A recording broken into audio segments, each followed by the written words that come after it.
প্রিয় দর্শক, নদীতে চলছে ইলিশ মাছ ধরা। জালটির নাম টোনা জাল। চলুন দর্শক, আমরা দেখে আসি টোনা জালের মাছ।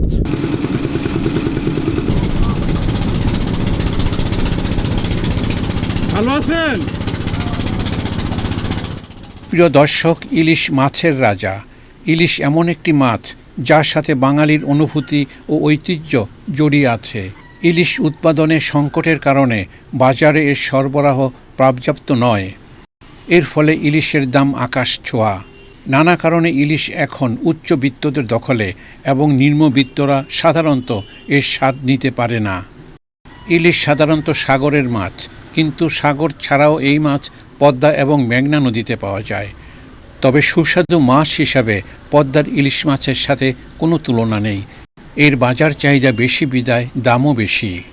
মাছের বাজার ব্যবস্থার অংশ হিসাবে এখানে দেখা যাচ্ছে মাছ ধরার সাথে সাথে ব্যাপারীরা হাজির হয়েছে ইলিশ মাছ কেনার জন্য। ফারুক ভাই, এগুলা বাঁচবে নো?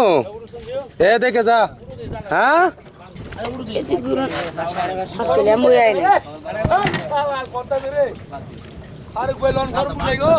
ফারুক ভাই, বাস মুখী সব এক মাইতে মাছ হয়ে গেলি। কোন কোন কোন অতীতের কথাগুলো, পুরনো স্মৃতিগুলো, শয়নের স্বপনে রাইকো।